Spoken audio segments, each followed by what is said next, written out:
गांव ठीक से बसा नहीं, लुटेरे पहले आ गए। ऐसा लग रहा है कि कर्नाटक में यही वाला खेल चालू हो गया है। वहां पर कांग्रेस की सरकार ने अभी शपथ भी नहीं ली, मगर उनको बदनाम करने की भाजपाई साजिश चालू हो गई है। पूरा षड्यंत्र चलने लगा है। इनकी तरफ जरा नजर घुमाइए, क्योंकि नजारा बहुत खतरनाक कर दिया है इन्होंने। इनके ऊपर वही कहावत सटीक होने लगी है कि खिसियानी बिल्ली खंभा नोचे, खंभा न मिले तो अपना कपार नोचे, लेकिन नोचे जरूर, शांति से बैठे नहीं। इन्होंने एक बार फिर से अपनी पुरानी हरकतों को जारी रखते हुए अपनी गुणवत्ता को बनाए रखा है और कर्नाटक को लेकर जहर की उल्टियां करनी शुरू कर दी है। वहीं इंडिया टीवी जैसे कई न्यूज पोर्टल और बीजेपी को समर्थन करने वाले सोशल मीडिया हैंडल्स पर यह दावा किया जा रहा है कि कर्नाटक में कांग्रेस उम्मीदवार की जीत पर पाकिस्तान जिंदाबाद के नारे लगाएगी। क्या यह सच में हुआ है? पूरी बात आपको विस्तार से बताएंगे। इन्हें तो आप लोग पहचानते ही होंगे, टी राजा। ऐसा लगता है कि इनकी राजनीति का बस एक ही आधार है, मुसलमानों को गरियाना। मुसलमानों को गाली बंद हो जाए तो इनकी राजनीति फुस हो जाएगी। कर्नाटक चुनाव में इन्होंने कई बीजेपी के कैंडिडेट्स का खूब प्रचार किया था। अब मोहम्मद जुबैर ने इन्हें लेकर बड़ी जबरदस्त टिप्पणी और रिपोर्ट दिखाई है और टी राजा जैसे लोगों की पोल खोल के रख दी है। सोशल मीडिया पर कर्नाटक में बीजेपी की हार से ज्यादा गोदी मीडिया के रोने धोने की चर्चा हो रही है। लियाकत मैडम को तो आप जरूर जानते होंगे। इन्होंने कल बड़ा जबरदस्त परफॉर्मेंस किया है। उसे जानकर, उसे देखकर निश्चित ही आप ताली बजाने पर मजबूर हो जाएंगे। वहीं गोदी मीडिया और भक्तगण अब यह बताने में लग गए हैं कि दरअसल कर्नाटक की हार में पीएम मोदी का कोई रोल नहीं है, वो तो स्थानीय नेता थे, उसे हरा दिए। इससे भी पर्दा उठाने की कोशिश करूंगा कि कर्नाटक की हार का ठिकरा किसके सर पे फूटना चाहिए। भटिंडा जेल में कैदियों ने भूख हड़ताल शुरू कर दी है। कुछ विशेष मांगों को लेकर पूरी कहानी पर विस्तार से बात करेंगे। अच्छा, एक बात बताइए, क्या आपके परिवार में महिलाएं हैं, यानी बेटियां हैं? जरूर होंगी, या फिर आप खुद महिला हैं? तो इस वीडियो को अंत तक जरूर देखिएगा, क्योंकि ऐसे कुछ मामले और कुछ ऐसे तथ्य आपके सामने रखने वाला हूं जिसे देखकर आप चौंक जाएंगे। और इन तथ्यों को सुनने के बाद अपने समाज के ठेकेदारों और नेताओं से सवाल जरूर करिए कि केरला स्टोरी के नाम पर वोट मांगने वालों, तुम्हारी नजरें इधर क्यों नहीं जाती और कब जाएंगी? इन पर बात कब होगी? ये वीडियो काफी शानदार होने वाली है, अभी से बता देता हूं, अंत तक देखिएगा। और पहली बार देख रहे हैं तो फेसबुक पर हमारे पेज को फॉलो और लाइक कर लीजिए, यूट्यूब पर सब्सक्राइब करके घंटा बजा दीजिएगा। वही बगल में ज्वाइन का बटन भी है, जल्द से जल्द हमारे चैनल को ज्वाइन कर लीजिए। देश को गोदी मीडिया के जहरीले प्रकोप से बचाने और आम आदमी की आवाज को बुलंद करने में हमारे सहायक बनिए। इस क्यूआर कोड या फिर इस मोबाइल नंबर का प्रयोग करते हुए हमें आर्थिक रूप से मजबूत करने का प्रयास जरूर करिएगा। बहुत बहुत धन्यवाद। सबसे पहले बात कर्नाटक के चुनाव परिणामों की कर लेते हैं, क्योंकि इसके भीतर झांक लेना बहुत महत्वपूर्ण हो चुका है। जब से कर्नाटक चुनाव का परिणाम आया है, गोदी मीडिया और तमाम भाजपाई लोग ये बताने की कोशिश कर रहे हैं कि दरअसल ये हार कर्नाटक के स्थानीय नेताओं की वजह से हुई है, पीएम मोदी का इसमें कोई रोल नहीं है। और आपको तो मालूम ही है कि जिस चुनाव में बीजेपी जीत जाती है वहां पीएम मोदी का पोस्टर होता है, और जहां बीजेपी हार जाती है वहां भाजपा अध्यक्ष जेपी नड्डा की तस्वीर लटका दी जाती है। मेरा एक माफीनामा पहले सुन लीजिए। अपनी पिछली वीडियो में मैंने कर्नाटक चुनाव से संबंधित एक टिप्पणी की थी कि वहां पर बीजेपी के पूर्व मुख्यमंत्री बसवराज बोम्मई अपना चुनाव हार चुके हैं, जबकि यह गलत था। पूर्व मुख्यमंत्री ने अपना चुनाव जीत लिया है। हम अपनी गलती के लिए क्षमा चाहते हैं। सबसे पहले बात कर लेते हैं कि कर्नाटक चुनाव में हार के लिए पीएम मोदी जिम्मेदार है कि नहीं, और जीत के लिए उन्होंने कितना प्रयास किया। बात यह भी करेंगे कि जिन जिलों में पीएम मोदी और योगी दोनों ने जबरदस्त प्रचार किया, वहां का रिजल्ट कैसा रहा। कर्नाटक चुनाव को लेकर पिछले कई महीनों से, या यूं कह लीजिए कि सालों से, भारतीय जनता पार्टी का शीर्ष नेतृत्व और हिंदुत्व का एजेंडा लगातार जारी रहा। कभी हिजाब के मुद्दे पर, कभी गौरक्षा के मामले पर, कभी पीएफआई पर बैन के बहाने। पीएम मोदी ने बहुत पहले ही कर्नाटक दौरा शुरू कर दिया था। हालांकि चुनाव से कुछ सप्ताह पहले उन्होंने एक तरफा बाइकआउट की तरह दूरी बना रखी थी। शायद ये स्ट्रेटेजी का हिस्सा रहा होगा कि चुनाव से ठीक पहले धुआंधार प्रचार किया जाएगा और पूरी कहानी पलट दी जाएगी। इतना ही नहीं, प्रधानमंत्री मोदी ने स्थानीय मुद्दों को छोड़कर पूरे चुनाव को खुद के ऊपर लिया, जिसके तहत उन्होंने कहा कि मुझे गालियां दी जा रही है, मुझे टारगेट किया जा रहा है, मेरी कब्र खोदी जा रही है। यानी कि विक्टिम कार्ड खेलने की भरपूर कोशिश उन्होंने की और पूरे चुनाव को अपने ऊपर लेने की कोशिश की। पीएम मोदी ने यहां पर डबल इंजन का भरपूर जिक्र किया। आखिरी दिनों में जय बजरंगबली के नारों से हिंदुत्व का नया कार्ड खेलने की भरपूर कोशिश की गई। केरला स्टोरी जैसी विवादित फिल्म को प्रचारित करके भी वोट लेने का प्रयास किया गया। पीएम मोदी ने कांग्रेस पार्टी को आतंकवादियों का हितैषी तक बता दिया। उन्होंने कांग्रेस अध्यक्ष मल्लिकार्जुन खड़गे से लेकर राहुल गांधी, प्रियंका गांधी और यहां तक कि स्वर्गीय राजीव गांधी की सरकार को भी घसीटने से खुद को पीछे नहीं रखा। मैंने किसी वीडियो में चर्चा भी की थी कि खुद के सरकार के ऊपर लगे 40% के वर्तमान कमीशन के मामले को भुलाकर पीएम मोदी राजीव गांधी की सरकार के ऊपर भ्रष्टाचार का आरोप लगा रहे हैं। दशकों पुरानी बात याद दिला रहे हैं, वर्तमान की बात को छोड़कर। पीएम मोदी ने कर्नाटक में सोनिया गांधी के बयानों का गलत अर्थ बताते हुए यह टारगेट करने की कोशिश भी की और यहां तक कह दिया कि कांग्रेस कर्नाटक को भारत से अलग करना चाहती है। पीएम मोदी ने लगातार खुद को पीड़ित बताने की कोशिश की। उन्होंने कांग्रेस पर यह भी आरोप लगाया कि कांग्रेस के लोग झूठे वादे करते हैं और बाद में कमेटी के नाम पर लोगों को बेवकूफ बनाते हैं। यहां तक कि प्रधानमंत्री ने यह भी बोल दिया कि मेरे नाम पर वोट देना है। गृह मंत्री जी को याद करिए, भाजपा के उम्मीदवारों को यूं कतार में खड़ा करके कह रहे थे कि आपको इन्हें देखकर वोट नहीं देना है, इनके चेहरे पर मत जाइए, आपको मोदी जी को देखकर वोट देना है, उनके चेहरे को देखकर वोट देना है। जेपी नड्डा ने कहा था कि यदि कर्नाटक में भाजपा नहीं आई तो कर्नाटक को मोदी जी का आशीर्वाद नहीं मिलेगा। यानी कि यदि देखा जाए तो कर्नाटक का पूरा चुनाव स्थानीय मुद्दों से दूर, स्थानीय नेताओं से दूर, उम्मीदवारों से भी दूर, सीधे सीधे पीएम मोदी के चेहरे पर लड़ा गया। और यह साफ साफ कहा गया कि आपको कुछ भी नहीं देखना है, सिर्फ और सिर्फ मोदी के नाम और मोदी के चेहरे पर वोट देना है। साथ में खुद पीएम मोदी ने 91 गालियां भी गिनवा दी। यानी कि यह बात पूरी तरह से झूठ है कि कर्नाटक की हार पीएम मोदी की हार नहीं है। सारे तथ्यों को देखने के बाद यह बात स्पष्ट रूप से कही जा सकती है कि कर्नाटक में जो करारी हार भाजपा की हुई है उसका ठीकरा किसी और के सर पे नहीं बल्कि खुद प्रधानमंत्री मोदी के माथे पर फूटना चाहिए। कर्नाटक में एक जिला है मांड्या, जहां पर प्रधानमंत्री मोदी ने दो बार दौरा किया था। उत्तर प्रदेश के मुख्यमंत्री योगी आदित्यनाथ ने भी यहां पर रोड शो किया था, लेकिन भारतीय जनता पार्टी इस जिले की 7 सीटों पर, पूरी की पूरी 7 सीटों पर बुरी तरह से हार गई है। एक विधानसभा सीट में तो मात्र 3.5% वोट मिला है बीजेपी को। नागमंगला विधानसभा सीट में मात्र 4% वोट मिला है। इसी तरह से कहीं 13%, कहीं 14%, कहीं 17%, कहीं 22% वोट इस जिले में भारतीय जनता पार्टी को मिला है। कुछ जगहों पर तो ऐसा लगता है कि जमानत भी जब्त हो गई होगी। यानी कि स्वघोषित हिंदू हृदय सम्राट वाले दो चेहरे कड़ी मेहनत करने के बाद भी, भरपूर नफरती बातें करने के बाद भी इतनी बुरी तरह से हार गए। जर्नल मिरर की खबर के अनुसार जिन सीटों पर प्रधानमंत्री मोदी ने प्रचार किया था उनमें से ज्यादातर बीजेपी हार चुकी है, जबकि पहले खबरें आ रही थी कि पीएम मोदी उन्हीं क्षेत्रों में ज्यादा प्रचार करने वाले हैं जहां बीजेपी की स्थिति पहले से मजबूत है, ताकि बाद में यह कहा जा सके कि जहां जहां गए वहां जीत गए। लेकिन यह मामला भी उल्टा पड़ गया, पूरी तरह से पलटी मार गया। जहां जहां गए ज्यादातर सीटें हार गए। जम्मू कश्मीर के पूर्व मुख्यमंत्री फारूक अब्दुल्ला का कहना है कि कर्नाटक में राहुल गांधी की यात्रा का जबरदस्त असर हुआ है, वहां के लोगों ने नफरत को हरा दिया है। पूर्व आईएएस सूर्य प्रताप सिंह लिखते हैं कि गौरतलब है कि अदानी का मुद्दा बाहर आने के बाद पहला चुनाव कर्नाटक में हुआ है। कहीं सेठ ने साहब की छवि पर कभी न मिट पाने वाला डेंट तो नहीं लगा दिया। वैसे ये सवाल भी वाजिब है कि अदानी पर लगे दुनिया के सबसे बड़े कथित फ्रॉड का असर भी तो नहीं कर्नाटक में पड़ गया है। पूर्व कांग्रेसी नेता और सुप्रीम कोर्ट के मशहूर वकील कपिल सिब्बल लिखते हैं कि चुनाव जीतना कठिन है, लेकिन जनता का दिल जीतना उससे भी ज्यादा कठिन है। अगले 5 सालों के लिए जनता के दिलों को जीतिए, पारदर्शी होकर, ईमानदार होकर और भेदभाव को समाप्त करके। ये सब कुछ बीजेपी ने नहीं किया, इसीलिए कर्नाटक हार गई। ट्विटर पर जवाहर सरकार लिखते हैं कि युद्ध अभी शुरू हुआ है, साउथ इंडिया ने बीजेपी को हरा दिया है, बंगाल, बिहार, ओडिशा, झारखंड, छत्तीसगढ़, महाराष्ट्र वापस आ जाएंगे, दिल्ली, राजस्थान, हिमाचल, पंजाब बीजेपी को रिजेक्ट कर चुके हैं, नॉर्थ ईस्ट हमेशा रूलिंग पार्टी के साथ चलता है, ओनली गंगा बेल्ट और गुजरात ही मोदी के साथ है।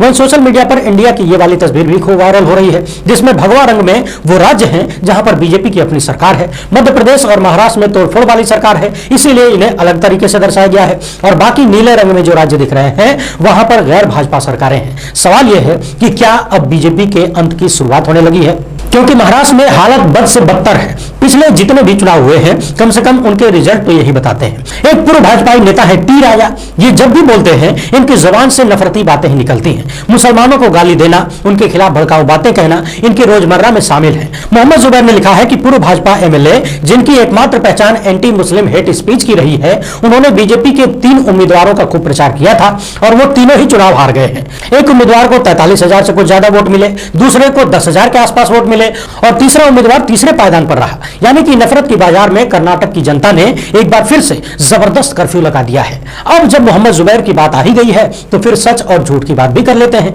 इन्हें तो आप सब पहचानते ही होंगे, भाजपा के आईटी सेल के मुखिया हैं, मगर इनके बारे में अक्सर यह कहा जाता है, यह आरोप लगाया जाता है कि ये आईटी सेल के नहीं बल्कि दुनिया की सबसे बड़ी झूठ की फैक्ट्री के मुखिया है। और इसके तमाम उदाहरण भी आए दिन सामने आते रहते हैं। ये बात हवा हवाई नहीं कही जा सकती। अमित मालवीय ने कर्नाटक चुनाव का परिणाम आने के बाद एक वीडियो क्लिप शेयर किया और यह दर्शाने की कोशिश की कि कर्नाटक में कांग्रेस के चुनाव जीतने के बाद भगवा झंडे को हटाकर हरा झंडा लगाया गया। ऐसा उन्होंने लिखा नहीं है, लेकिन पूरी तरह से यही दर्शाने की कोशिश की जा रही है। इस पर जवाब देते हुए मोहम्मद जुबैर ने लिखा कि अमित मालवीय, झूठे वीडियो भ्रामक दावों के साथ शेयर मत करो। भगवा झंडे, हरे झंडे और नीले झंडे एक दूसरे के खिलाफ नहीं लहराए गए, बल्कि तीनों को एक साथ लहराया गया। यानी कि इन सभी रंगों के झंडों को एक साथ लहराकर एकजुटता, भाईचारे और प्रेम का संदेश देने की कोशिश थी। मगर भाजपा के आईटी सेल के मुखिया ने यहां भी नफरत ढूंढ ली और लोगों के बीच बंटवारा करना शुरू कर दिया।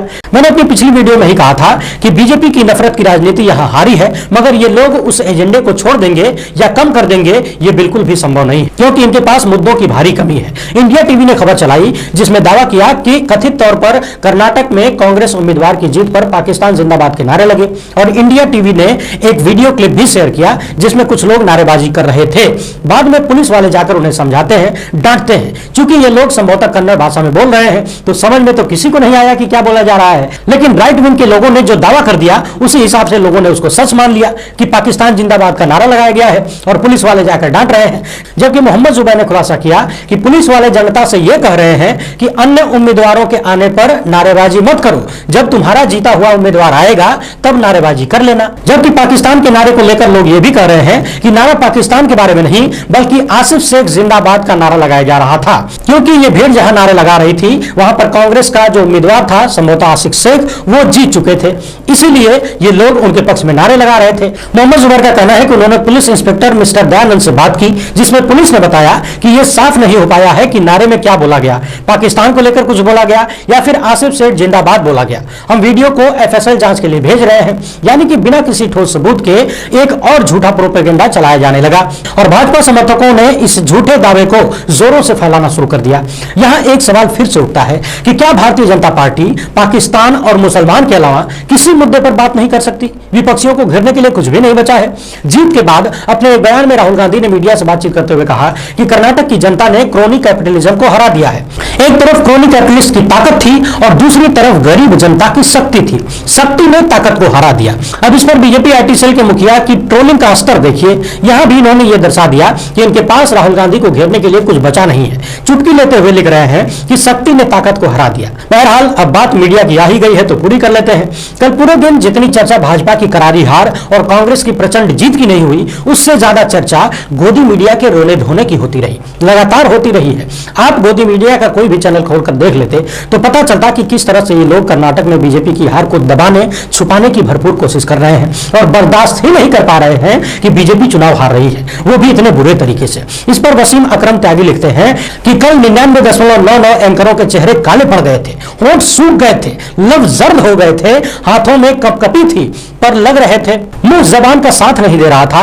कुछ को तो लाइव मिर्गी के दौरे भी आने लगे थे, कुछ खुद ही गस खाकर गिरने लगे थे, कुछ चाहते थे कि धरती फट जाए और हम उसमें समा जाएं। आप 2000 के नोट में नैनो चिप ढूंढने वाले साइंटिस्ट का यदि कल वाला शो देखेंगे तो ऐसा लग रहा था कि उनकी जबान से एक एक शब्द जबरिया क्रेन में बांधकर खींचा जा रहा है, निकल ही नहीं रहा था। हालांकि कल उन्होंने ये बताने की कोशिश की कि किस तरह से कर्नाटक में पीएम मोदी और अमित शाह राहुल के सामने छोटे पड़ गए और राहुल का स्ट्राइक रेट ज्यादा रहा जीत का, मगर ये सब कुछ बताते हुए उनका लहजा देखने लायक था। रोहिणी सिंह लिखती हैं कि कल के सरकार का बेस्ट अवार्ड एबीपी न्यूज को जाता है, जब एबीपी वालों ने बीजेपी को 115 सीट कर्नाटक में देते हुए खूब हो हल्ला मचाया और चिल्लाने लगे कि डबल इंजन की सरकार कर्नाटक में कर रही है काम। इसके साथ ही बैकग्राउंड में पीएम मोदी का जय बजरंगबली का जो वॉइस ओवर चलाया जा रहा था, सच में यकीन नहीं होता कि किसी देश का मीडिया इस स्तर तक गिर सकता है। सच कह रहा हूं, एबीपी न्यूज का वो वाला कवरेज देखकर हंसी, दुख, गुस्सा सब एक साथ निकल रहा था। एक तरफ एबीपी न्यूज की महिला एंकराएं गला फाड़ कर चिल्ला रही थी, वहीं पीछे से पीएम मोदी की जय बजरंगबली का नारा सुनाई दे रहा था। वैसे वो वाला सीन देखकर मेरे मन में एक सवाल बहुत जोर जोर से उठ रहा था कि गोदी मीडिया की ये महिला एंकराएं इतना जोर जोर चिल्ला कैसे लेती हैं। यदि आप में से कोई उन्हें जानता हो तो पूछ लीजिएगा जरूर कि वो कौन सा टॉनिक लेती हैं, क्योंकि जरा सी आवाज तेज हो जाए तो हमारा गला खराब हो जाता है। हमें भी वो वाला टॉनिक चाहिए। वरिष्ठ पत्रकार रणविजय सिंह लिखते हैं कि बीजेपी जीत जाती तो मीडिया में हेडलाइन इस तरह की होती, बजरंगबली ने कांग्रेस की लंका लगा दी, कर्नाटक को मिला मोदी का आशीर्वाद, बजरंगबली ने दिया मोदी का साथ, एक अकेला सब पर भारी, मोदी की सुनामी में कांग्रेस खत्म, मोदी ने किया गेम ओवर, कांग्रेस मुक्त भारत की ओर। वहीं उत्तर प्रदेश में भारतीय जनता पार्टी को निकाय चुनाव में अच्छी जीत मिली है, मगर विपक्षी दलों के रूप में समाजवादी पार्टी और बहुजन समाज पार्टी के मुखिया अखिलेश यादव और सुश्री मायावती ने बीजेपी पर सरकारी मशीनरी के दुरुपयोग और गलत हथकंडों को अपनाकर चुनाव जीतने का आरोप लगाया है। कर्नाटक चुनाव में पीएम मोदी ने द केरला स्टोरी फिल्म की चर्चा की और इसके बहाने हिंदुत्व का कार्ड खेलने की कोशिश भी की। देखने वाली बात यह थी कि प्रधानमंत्री उस फिल्म की चर्चा कर रहे थे, उसका प्रचार कर रहे थे, जिसके निर्माता खुद ही कोर्ट में यह कहते हैं कि टीजर में जो 32,000 महिलाओं का आंकड़ा दिखाया गया था उसका कोई आधार नहीं है और उसे मिटाने के लिए तैयार भी हो गए। यानी कि झूठे आंकड़ों पर आधारित एक फिल्म का प्रचार देश के प्रधानमंत्री कर रहे हैं, मदर ऑफ डेमोक्रेसी के प्रधानमंत्री कर रहे हैं। इसके बावजूद यदि इस घटना को पूरी तरह से सही भी मान लिया जाए तो यह सवाल उठता है कि पिछले दिनों जो आंकड़े एनसीआरबी के निकल कर आए थे कि गुजरात में 5 सालों के दौरान दौरान 40,000 से अधिक महिलाएं गायब हो गई। क्या उस पर केंद्र की मोदी सरकार को जवाब नहीं देना चाहिए? क्या इतनी बड़ी घटना की कोई जांच नहीं होनी चाहिए कि सरकार ने अब तक क्या किया? क्योंकि फिल्म में जो बताया गया उसका तो कोई आधार नहीं है, लेकिन एनसीआरबी का जो आंकड़ा है वो तो गलत नहीं हो सकता। तो यदि प्रधानमंत्री को 32,000 महिलाओं को आईएसआईएस में शामिल होने का दुख है, तो फिर मात्र गुजरात से ही 5 सालों में 40,000 से अधिक महिलाओं के गायब होने का दुख क्यों नहीं है? और इतना ही नहीं, उससे भी बड़ा मामला यह है कि हमारे देश में यानी कि भारत में दहेज को लेकर प्रतिदिन हमारे देश में 20 दहेज हत्याएं होती हैं और यह भी सरकारी आंकड़ा है। बताया गया है कि साल 2017 से 21 के बीच 35,493 महिलाओं की दहेज हत्या हुई है। यानी कि इधर आपका एक दिन गुजरा, उधर हमारे देश में 20 महिलाओं को दहेज के लिए मार दिया गया। कल्पना करके देखिए यह समस्या कितनी बड़ी है, कितनी जटिल है और कितनी शर्मनाक है। मदर ऑफ डेमोक्रेसी में यह क्या हो रहा है? इन महिलाओं और बेटियों की चिंता कौन करेगा? क्या प्रधानमंत्री कभी इस मुद्दे पर बात करेंगे? क्या अलग अलग राज्यों के मुख्यमंत्री इन मामलों पर सटीकता के साथ कार्रवाई करेंगे? क्या समाज की उस गहराई में उतरकर जड़ों से इस समस्या को दूर करने का प्रयास किया जाएगा? या फिर प्रधानमंत्री को महिलाओं की चिंता सिर्फ तभी होगी जहां पर हिंदू मुसलमान करने का मौका मिलेगा? वैसे दहेज हत्या के मामले को देखा जाए तो उनमें से ज्यादातर हिंदू बेटियां ही हैं। इसके बावजूद बेटियां तो बेटियां हैं, हिंदू मुसलमान में किसी की जिंदगी को कैसे बांटा जा सकता है? वहीं भटिंडा में जेल में बंद 52 गैंगस्टर्स ने जेल मैनुअल के अनुसार सुविधाएं नहीं मिलने का आरोप लगाते हुए भूख हड़ताल शुरू कर दी है। उनकी मांग है कि मनोरंजन के लिए जेल में उन्हें टीवी चाहिए और अपने परिवार के सदस्यों से बात करने के लिए टेलीफोन पर अधिक मिनट चाहिए। यानी कि और लंबी बातचीत वो लोग अपने परिवार के लोगों से करना चाहते हैं जेल में रहते हुए। वहीं जेल अधीक्षक एनडी नेगी का कहना है टेलीविजन लगाने का मामला पहले से ही हाईकोर्ट में चल रहा है। कैदियों ने उच्च न्यायालय में अपील दायर की है और अदालत के फैसले के अनुसार आगे की कार्यवाही की जाएगी। उन्होंने यह भी कहा कि गैंगस्टर्स और ज्यादा जोखिम वाले अपराधियों के वर्गों में टीवी नहीं लगाई जा सकता। इस वीडियो में फिलहाल इतना ही।